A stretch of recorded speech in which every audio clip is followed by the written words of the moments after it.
Hello, everyone, and Happy New Year. I'm here today with I'm Mike Hogue, and I'm here today with our whole Growing Free crew, minus Jason. But today we're going to have a discussion together about the new year and what we want to bring in and manifest in this new year. It's a time of year when we're all kind of sitting around and thinking about this, and we've been having this discussion really at our meeting. And we thought we'd bring everybody into this sort of discussion. And so one of the tools that we talk about a lot in Growing Free is a sort of a quality of life statement. And I think it's a really important thing to kind of check in with at the beginning of the year. And Laura, what is a quality of life statement? Well, it's an amazing lifestyle design tool that is very well suited for a conversation here as we start 2023. It is a tool that can help us really hone in on what a wealthy life looks like to each of us personally. And it's something that when we take the time to do it can become our new North Star and help us navigate and make decisions towards that wealthy life that we're striving for. And so it includes thinking about elements like what social relationships do you want to have in your life? Who do you want to be spending your time with? Where do you want to be spending time with people? Where do you want to live? What kind of people do you want to have, in your house, among your friends and family, and in your community? So that's one element. It's also, you can think about the purpose and contribution you want to be making in life, in that community, in your relationships, and more broadly, what gives your life meaning? What work would you like to be doing? Whether that's volunteer work or paid work or just how you want to spend your time. Getting clear on your core values. What are the things that are important to you that are going to guide your decision making? For those of us probably watching this video steeped in permaculture, there's probably a lot of environmental concern and values in our decision making. Also those of us who navigate to this idea of growing free, we want to be thinking about our money and what our core values are about how we earn, spend, invest, and manage that money. So the core values would be another element. That economic well-being. So again, how do we want to earn our money? How much money do we need? How else can we meet our needs? Are there ways we can do that without money? How do we fulfill our economic well-being? Another element to include in thinking about this, your quality of life statement, is your physical and emotional well-being. What makes you healthy and happy and helps you thrive? And then just the key elements of your everyday life. What are the things you want to have in your life? Do you want to be able to eat outside, as often as possible, or have time outside? Do you want to take a nap? Do you want to make sure that you spend time with your children or certain people on a regular basis? So those are some of the key elements of a quality of life statement. Yeah, that's awesome. So what we're looking at right now is is a weird symbolic artistic representation of kind of my quality of life statement. So one of these things philosophically that I'm big on is this idea of trying to overcome the limits of how I'm thinking about things and trying to transcend them. And so having something that's a visual representation helps me escape kind of my wordy brain. I have a wordy brain, so doing this helps me kind of transcend that.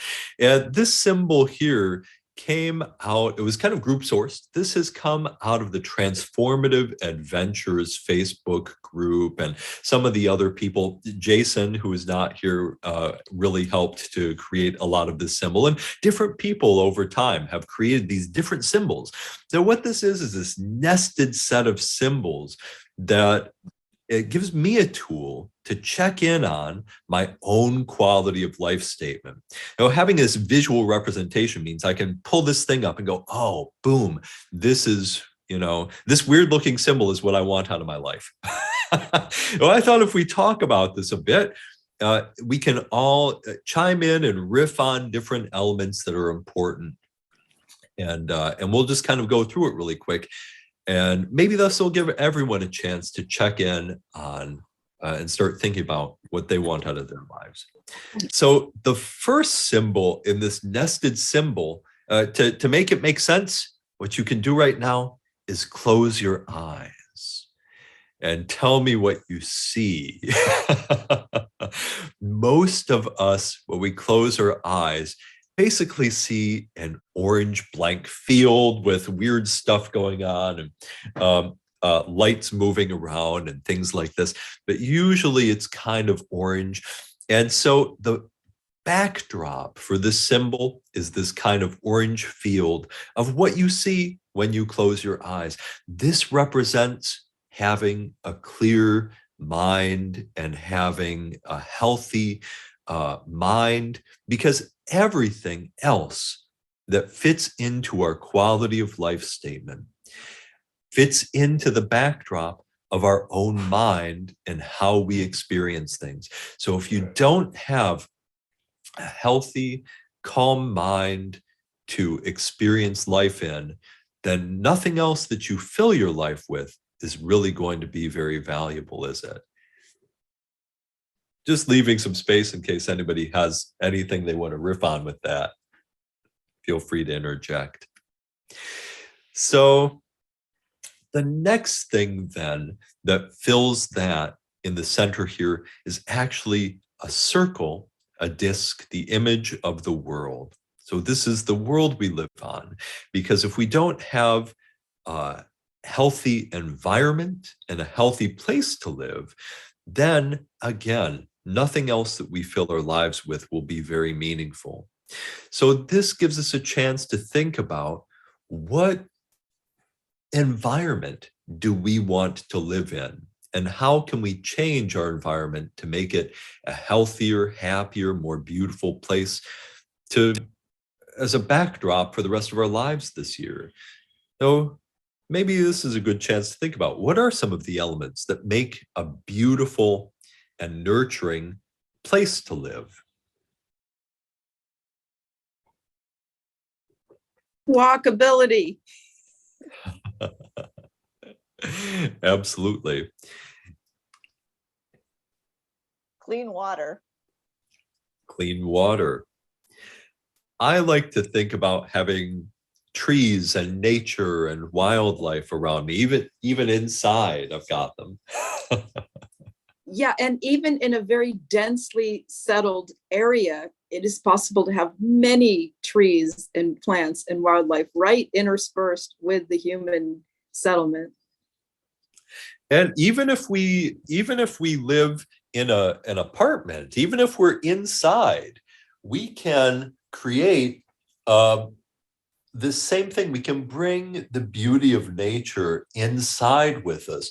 And I can't tell you how much just having this little indoor little forest for myself really helps my mental space and really helps me feel connected to a nurturing environment. It's also a reminder that we can do this for ourselves in a small space, and taking the time and the resources, if we have the ability to do so, to invest in creating one small space that is nurturing for us and helps us reset, can be a huge impact on our quality of life. And at the same time, there are those other issues like healthy food, healthy water, walkability, that we can get involved with in this coming year to help make that available to everyone in our communities. Everybody. Because even that tiny, dense little garden can be giving a lot to the user and the community. It's a reminder that we don't need to sprawl out over tons of land, and we can leave a lot to nature, and leave most of it to nature, actually. Yeah. So for me, Eric, as I started on this journey, the biggest thing was time. And we're talking about nature. One of the things I always wanted to do was to live in an off-grid cabin. And in fact, this particular year, that's exactly where I'm at. And so I am in pure nature. I'm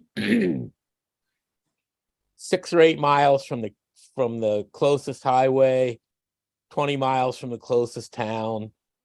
I mean, there's like, I'm in the woods, deep in the woods, off grid, no electric, no water, none of that stuff. I do have internet though.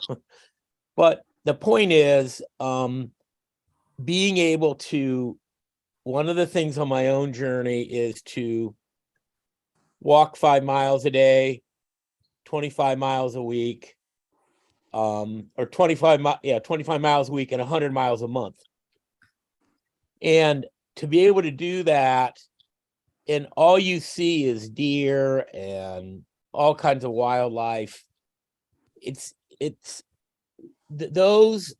those in my opinion is the abundance of growing free. To be able to do that, and I'm rambling, but it's all, and anyone can do this, by the way.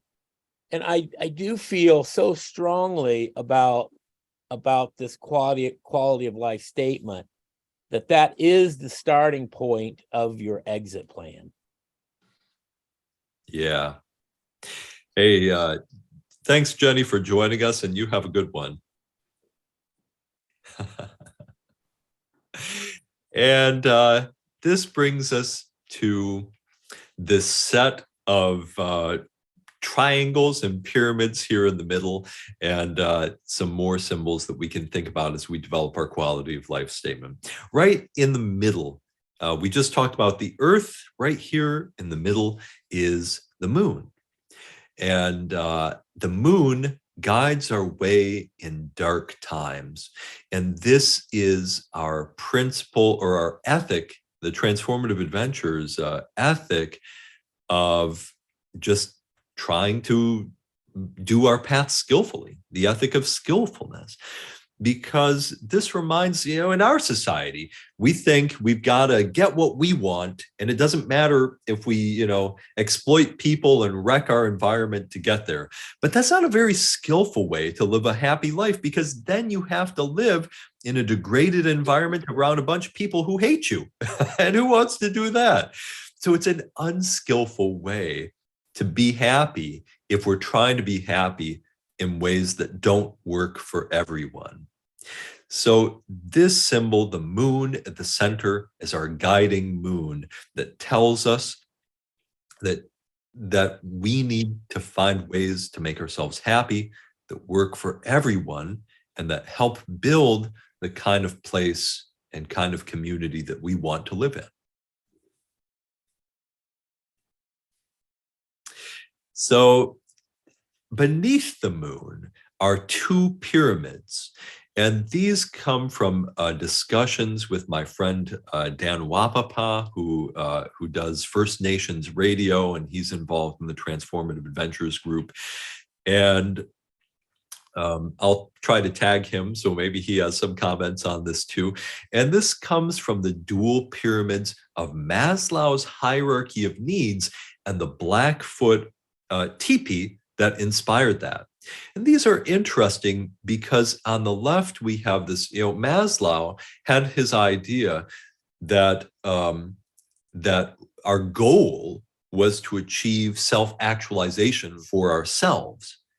And to get there, we need this support network of our different levels of needs being met, right? So we have to make sure that our basic needs for security and food and shelter and social acceptance and all of these things are met, so that we have the space in our lives to pursue self-actualization. And you can flip that around upside down and you come up with the Blackfoot teepee that inspired it, which is actually upside down because they placed at the top as their goal a sustainable, permanent culture, community good that will last into the future for many generations. And to get there, they thought we all needed to start with a path of self-actualization, that in order to create a beautiful, permanent culture society, that we had to become the kinds of people that would be good enough to make a permanent society, right? You can only have a permanent society if the people in it have done the work to become good enough people to make that happen. So both of these two work together really well. They mean that we always need to be thinking of doing the social work so that everyone in our society has the ability to pursue self-actualization, become the best people they can be. We deserve to have a society where we all can do that.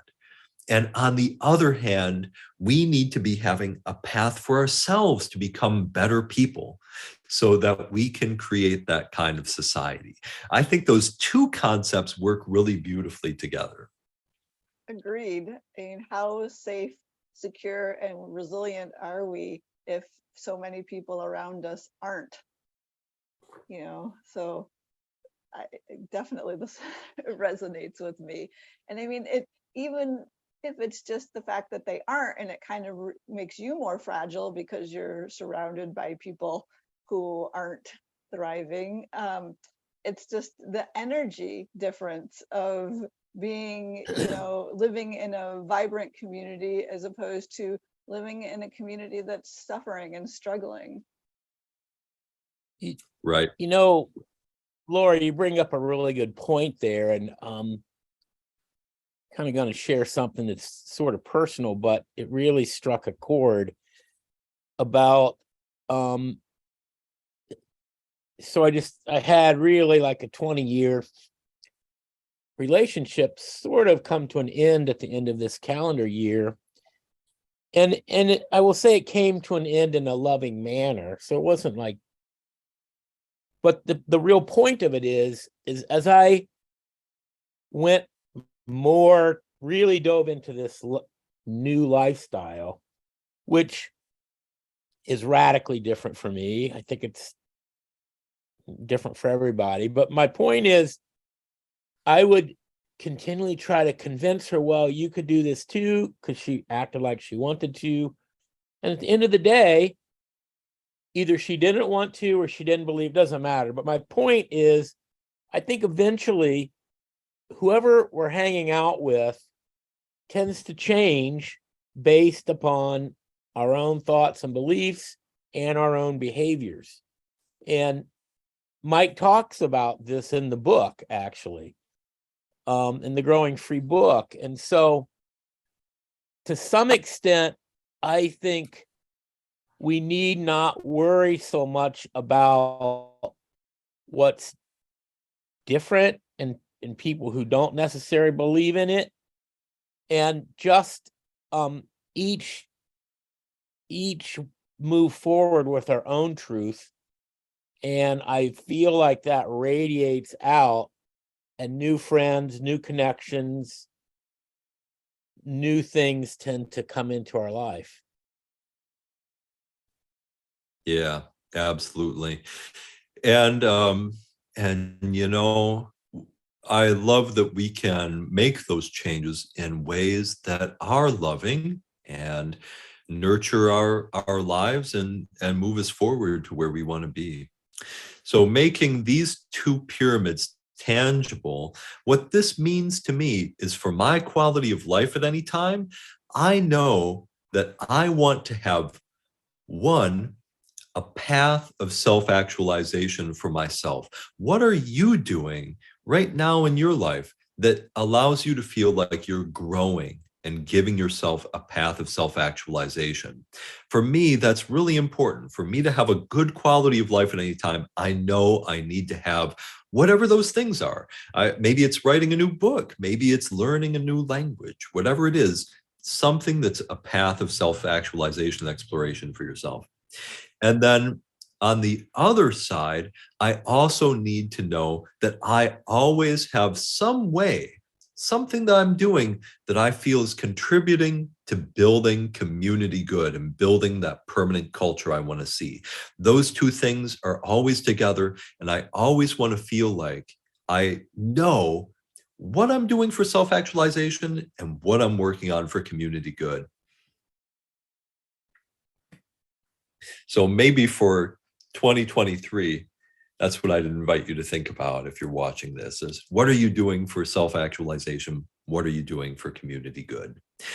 And the green tree at the bottom here, the green pyramid at the bottom is a tree, and this invites us to root those ideas into reality. And this is what I call the solid base.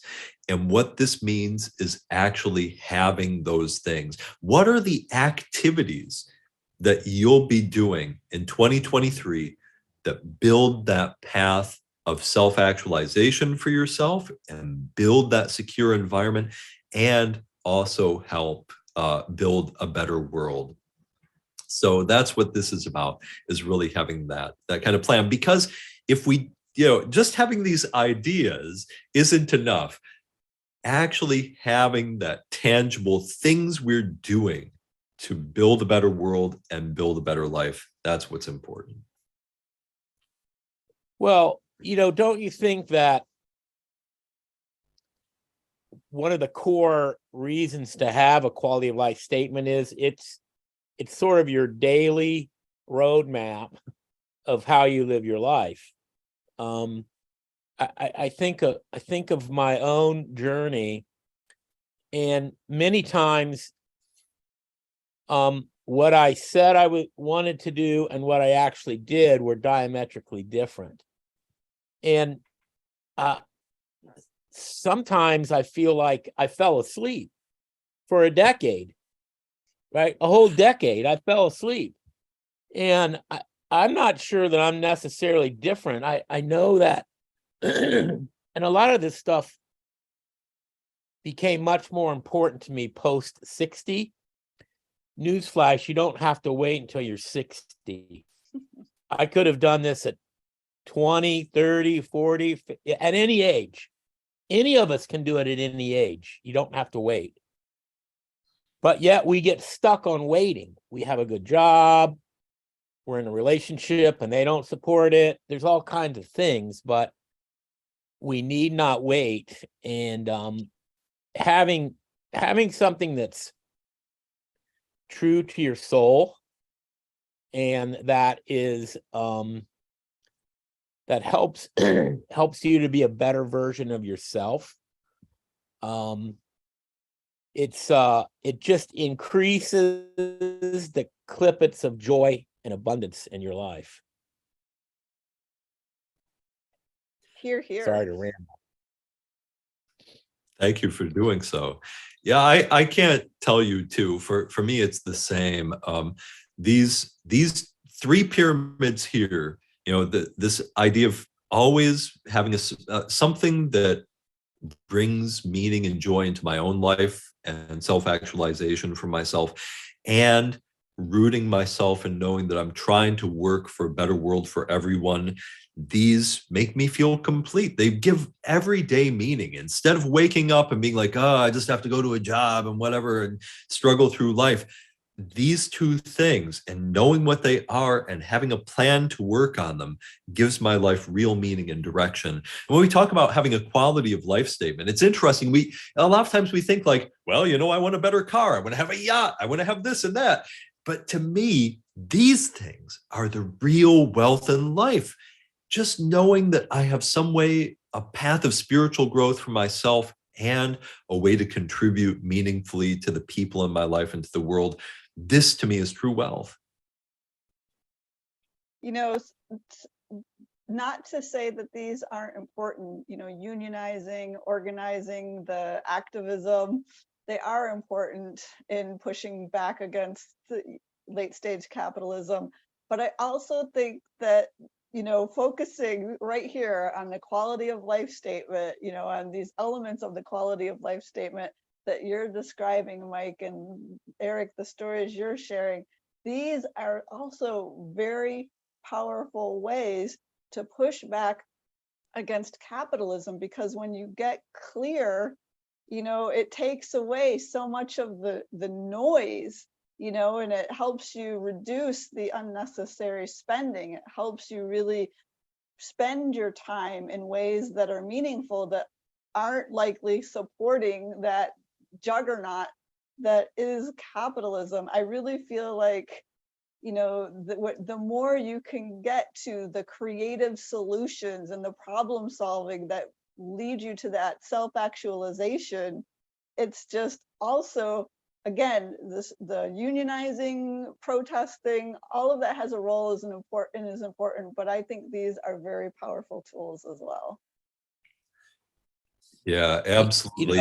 Imagine when we have this feeling of internal wealth, because we have this direction to our lives, and it's very spiritually fulfilling, we become less susceptible to con men and advertising, or it's trying to tell us that our armpits smell bad, we need to buy deodorant and chewing gum, and we need all of this stuff in our lives, because we're all of advertising. The message is, you are incomplete as you are. You need to buy our product to be complete. But once you have this internal completeness, it's completely, we don't need that stuff. And we know that it's all of that stuff that's driving all of the problems of the world. So thank you for saying that, Laura. Sure. And this does kind of bring us to the final pyramid on top. And this represents transcendence. And on the left side, bottom side of the pyramid, you see the moon, which represents the darkness and the night. And on the right, you see the sun, which represents the day and the light. And we're all a mix of dark and light. And we all and this also represents false dichotomies of dark and light and right and wrong. Nothing is ever truly 100% dark. None of us are truly bad, and none of us are 100% good. We all have these mix of things, and in our lives, we're often facing these false dichotomies and these choices. This idea of transcendence, and this is the guiding star at the very top, is that we're always looking for ways to transcend the ideas and false delusions that are holding us back from what we really want. And a lot of times this is about transcending bad ideas that are, and false choices in our lives, and understanding that we actually, if we're clever, might be able to have everything in ways that are truly healthy if we let go of the bad ideas that are holding us back. So this top pyramid is just to remind me every day when I look at this symbol, what are these false delusions and false ideas and false choices that are holding me back, and how can I transcend that to have a more beautiful and meaningful and richer life? So every day when I look at this, I can be reminded of all of these elements: having a healthy mind to live life with, creating a beautiful environment for myself and everyone else on this planet to live in, having a path of self-actualization and a way to work for a better world, and making sure that I'm rooting that and having real actions I can take to make those things happen. And of course, at the very top, thinking every day, what are the false delusions and false choices that are holding me and the rest of us back from creating the kind of lives and kind of world we want to see? And how do I transcend those? Mike, saying that brings up something I just read yesterday. We're at the beginning of the year, and so there's all of this things going around about New Year's resolutions and New Year's goals, and not that any of those things are bad, but a gal by the name of Donna Ashworth wrote, why do we start the new year with promises to improve? Who began this tradition of never-ending pressure?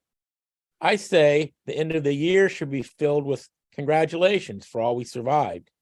And I say that a new year should start with promises to be kinder to ourselves, to understand better just how much we bear as humans on this exhausting treadmill of life.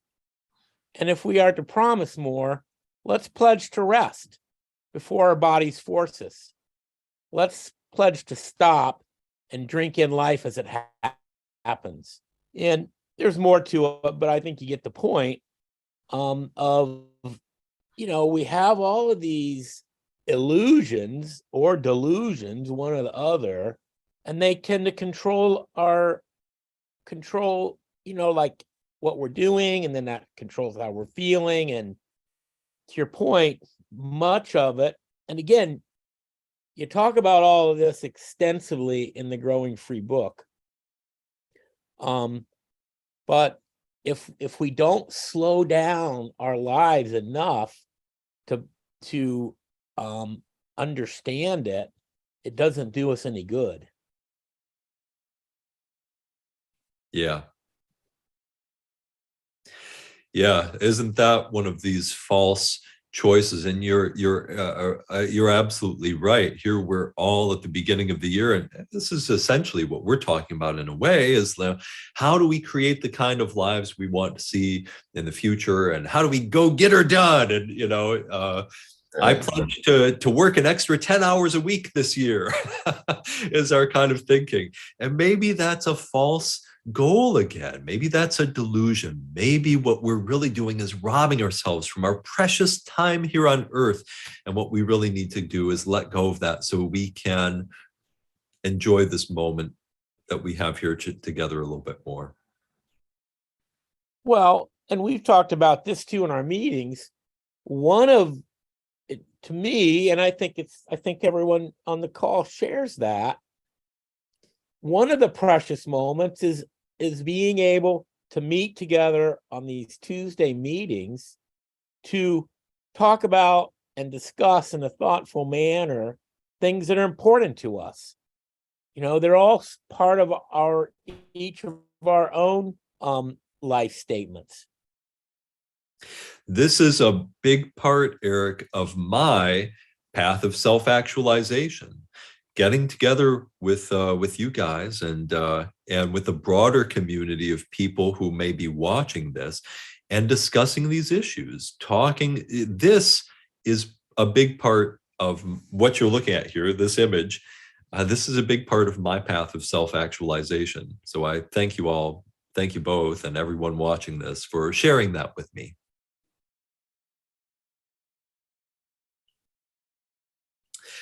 So yeah, I suppose it's interesting in a way that, like, as Eric just pointed out, everyone is focusing on, setting goals and stuff like this. And this image here calls us into a different way of experiencing our quality of life and what it means to us. And maybe if you've watched this, you have some of your own ideas. Maybe you can improve on my little image here. And if you decide to do that, you think this is missing something that's vital, I would love it if you contributed that and shared it with me, because that's how this current symbol has come up, was us having discussions like this. So thanks again for watching. Anybody else, Laura and Eric, you have any last thoughts here? Just reiterating, I'm excited that you're going to post this video. I hope people will share in the comments their answers to that question you just posed. That yeah, it's great. Wonderful. Hey, thank you both, and thanks to everyone for watching. And again, Happy New Year.